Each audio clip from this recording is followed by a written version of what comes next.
After 12,000 years of silence, a mighty Ethiopian volcano has roared back to life. Ethiopia's Haile Gubi volcano has erupted for the first time. Ethiopia में 12,000 साल से खामोश heli Gabbi आतिशफशा अचानक फट पड़ा।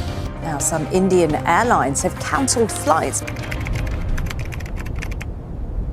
दोस्तों, आज की वीडियो एक ऐसे वॉल्केनो के बारे में है जो 12,000 साल से सोया हुआ था, लेकिन 2025 में अचानक फट पड़ा।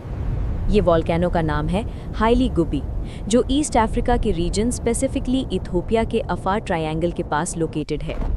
ये जगह दुनिया की उन 3 लोकेशंस में से एक है जहां टेक्टोनिक प्लेट्स लिटरली एक दूसरे से अलग हो रही हैं और ज़मीन नीचे से मेल्ट होकर ऊपर की तरफ बुलंद हो रही हैं।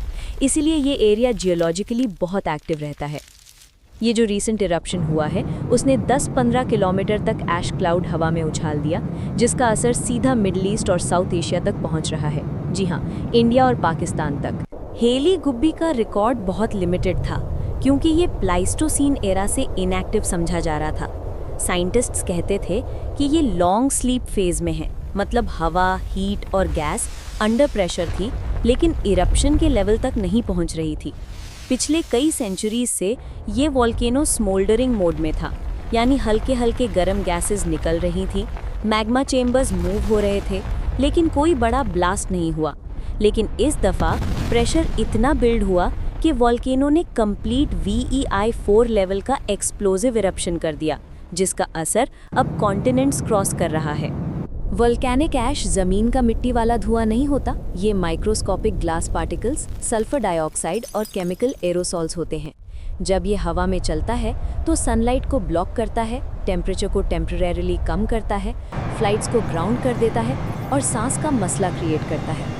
इस इरप्शन का ऐश क्लाउड अब जेट स्ट्रीम्स के साथ मूव हो रहा है और इससे मिडल ईस्ट की एयर क्वालिटी पे नोटिसेबल इम्पैक्ट रिपोर्ट हो रहा है। कुछ जगहों पर हेज इंक्रीज हुई है और एयर ट्रैफिक का रूट चेंज करना पड़ा है। पाकिस्तान सिविल एविएशन ने प्रिकॉशनरी नोटैम इशू किया है, जिसमें फ़्लाइट्स को हाई एल्टीट्यूड ऐश पॉकेट्स अवॉइड करने का कहा गया है। कराची से गल्फ फ्लाइट्स के कुछ रूट्स शिफ्ट किए गए हैं। इंडिया में भी मुंबई और दिल्ली के फ़्लाइट कॉरिडोर्स को एडजस्ट किया गया है, क्योंकि जेट स्ट्रीम ऐश को अरेबियन सी से नॉर्थ ईस्ट की तरफ पुश कर सकती है। कुछ इंटरनेशनल फ़्लाइट्स को रूट चेंज और कुछ को एल्टीट्यूड्स रिड्यूस करने पड़े हैं। पाकिस्तान में अभी तक ग्राउंड लेवल ऐश का कोई फोरकास्ट नहीं, लेकिन अपर एयर लेयर्स में ash pocket Karachi coast line, Gwadar region और ऊपर अरेबियन सी के पैरेलल मूव कर सकता है। इसका मतलब ये नहीं कि ज़मीन पे रगड़ की तरह ऐश बारिश होगी, लेकिन सनसेट कलर्स, हेज और हाई एल्टीट्यूड फ्लाइट्स पे इफेक्ट आ सकता है। अब बात करते हैं इम्प्लीकेशंस की। 1. हेल्थ। वोल्केनिक ऐश अगर ग्राउंड लेवल तक आ जाए तो सांस का मसला, eyes irritation, skin dryness create करता है। फिलहाल रिस्क लो है, मगर प्रिकॉशन ज़रूरी हैं। 2. वेदर। ऐश क्लाउड सनलाइट को स्कैटर करते हैं। कुछ रीजन्स में हल्की सी कूलिंग और ब्लड रेड सनसेट्स देखने को मिल सकते हैं। 3.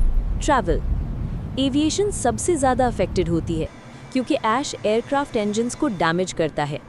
इसलिए gulf plus south Asia flights अभी फ्यू डेज तक कॉशियस मोड में रहेंगी। साइंटिस्ट्स कह रहे हैं कि अगर ऐश एमिशन 2-3 दिन और कंटिन्यू होती रही तो मिडल ईस्ट की एयर क्वालिटी टेम्परेरीली डिक्लाइन करेगी, south Asian flight paths unstable रह सकते हैं और इंडियन ओशन रीजन में शिपिंग विजिबिलिटी अफेक्ट हो सकती है।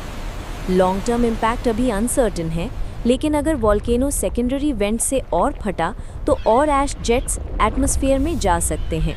अच्छी बात यह है कि ये VEI 4 टाइप इरप्शन है, कोई ग्लोबल क्लाइमेट डिजास्टर लेवल नहीं।